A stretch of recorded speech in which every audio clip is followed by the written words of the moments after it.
Okay, this is going to be the 20th New York State Militia at Gettysburg, and we are following the route of march of the 20th New York State Militia on the morning of July 1st, 1863. We're probably somewhere around 9:30 to 10 o'clock in the morning of that morning. The 20th New York State Militia, just hearing the beginning artillery of Heath's advancing troops, are now at the double quick, and they are marching along a dirt road here. Just up here in the distance on the right-hand side was the farm that was owned by Samuel Pitzer. It also would be the Pitzer Schoolhouse. The Pitzer Schoolhouse once sat right there in front of us where you see this tree behind the road sign here. That was the Samuel Pitzer Schoolhouse, which on July 2nd would become General James Longstreet's headquarters. The house that you see here in the distance on the right is the Samuel Pitzer house and farm. We did a video about that farm. You can go back and watch for more detail. And further to the right off the screen would be Pitzer's Woods, which lines Confederate Avenue today on the Gettysburg battlefield. This today is called Black Horse Tavern Road.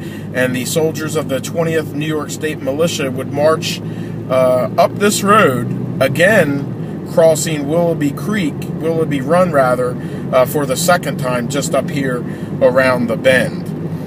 This road was also used by General James Longstreet as a part of his counter march on July 2nd, 1863. In fact, Longstreet's artillery, remember seeing artillery wheels in the dirt. And I mentioned that in my video series, and those artillery wheels may have been of Captain James Cooper's artillery that was drugged by here on the 1st. We just crossed the bridge, of course, for Willoughby Run, so now Willoughby Run sits on our right. And the 20th New York State Militia would finish their march into town upon this and one more road. And then, of course, they would line up on the Hagerstown Pike, and from that point on, it's all battle on July 1st, 2nd, and 3rd of 1863. Now, at the top of this hill up here, we're going to make a right on a modern road called Willoughby Run Road, which also goes along Willoughby Run. The 20th New York State Militia, as a part of Biddle's brigade, would have turned right here. And then what happens is, at this point, as soon as they would turn, today where you see the silo up here, there is a Civil War barn and house that was owned by a man named John Edward Plank. And what happened here was the 20th New York State Militia and Biddle's brigade would have crossed behind the house, which would be straight where you see these silos in front of us. They would have crossed the field and ended up over on the George Culp farm, which no longer exists. We are going to bend off to the right here and take a slightly different route along Willoughby Run. But if you would imagine the troops going straight through these silos here, that is the way they would have went. This is the John Edward Plank house here on the left side of the road. It is still a Civil War farm. It's owned by the Wolf family, J.D. Wolf and Sons. And they use it for farming and beef and such. Willoughby Run is directly in front of us here as we turn to the left. Now, the fields that you see when we make this turn on the right, on the left side of our camera now, are the fields that were crossed by Biddle's brigade and the 20th New York State Militia. And as I said, they would end up at George Culp's farm. Now, George Culp was a member of the famous Culp family, which Wesley Culp was a member of, and Henry Culp, who Culp's Hill is named after Wesley Culp's uncle, Henry's farm. The Culps have a Aunt Polly Culp, and there's so many Culps that were in the town that were part of the Battle of Gettysburg. And George Culp lived up here just a ways on the left-hand side. I'll make note of it as we pass. There's a modern waterworks building that was built there a few years ago, and the farm was destroyed. That is another Civil War farm that's been lost to progress. And as we bend here around the left, you'll see the waterworks building on the left-hand side of the road. Now they're in the center of our camera. This was once the site of George Culp's farm, and it's been lost and destroyed, and there's no type of interpretive marker. This is where the 20th New York State Militia would have came out after crossing behind John Edward Plank's farm.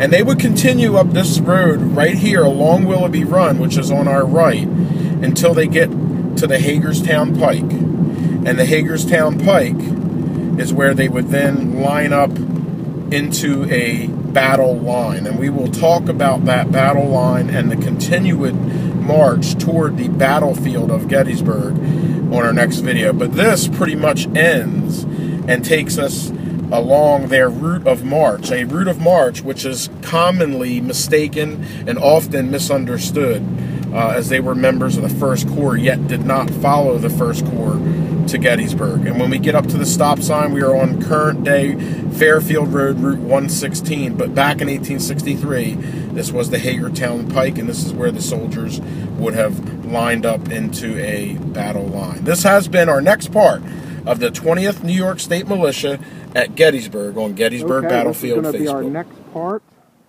in the 20th New York State Militia at Gettysburg video series. Okay, this is going to be the 20th New York State Militia, our next part here on Gettysburg Battlefield Facebook. And it is July 1st, 1863, about 11 a.m. in the morning. And as the brigade, which included the 20th New York State Militia, reached the Hagerstown Road, it formed into a line of battle facing the north, as our camera is today.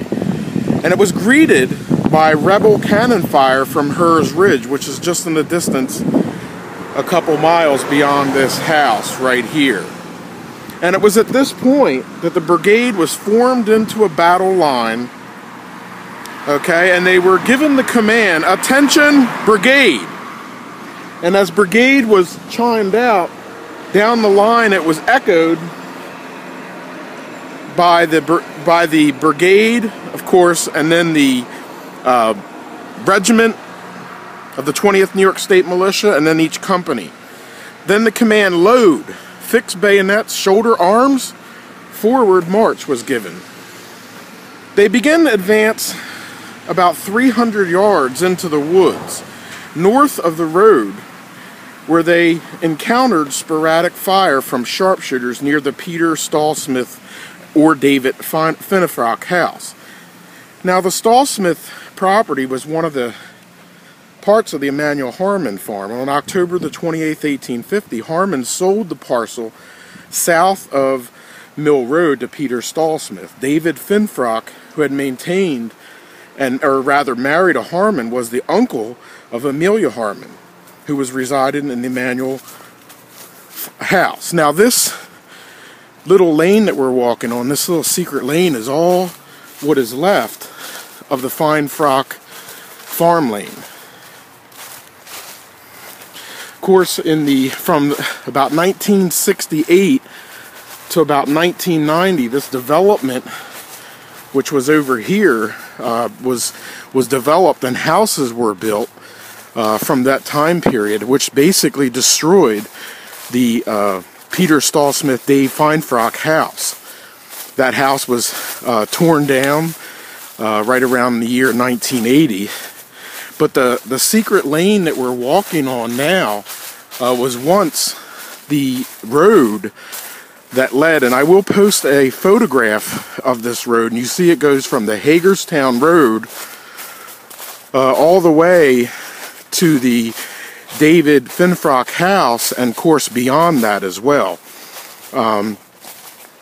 Now, by 1960, mid-60s, let's say, there were several parts of this road that were taken out, and the road only went to the Finnefrock house around 1960, about 100 years later.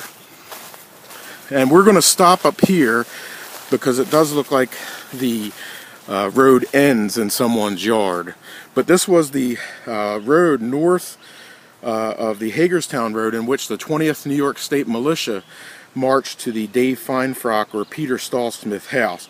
Now, there are a couple photographs that I'll show in our next video of that very house. This has been our next part in the 20th New York State Militia at Gettysburg on Gettysburg Battlefield Facebook.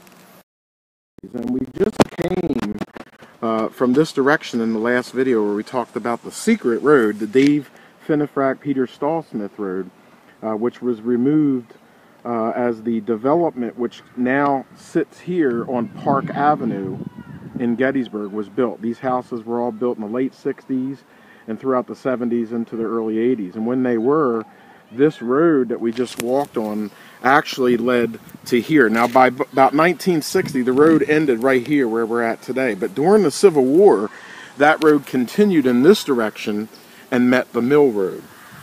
The Peter Stallsmith house sat right here in this field. In fact, I don't know if this structure here is a part of the original structure, but the Finnefrack house, there was a few photos, 4 photos that were taken by Seward Osborne in the 1970s, and they're only known photos of the farm.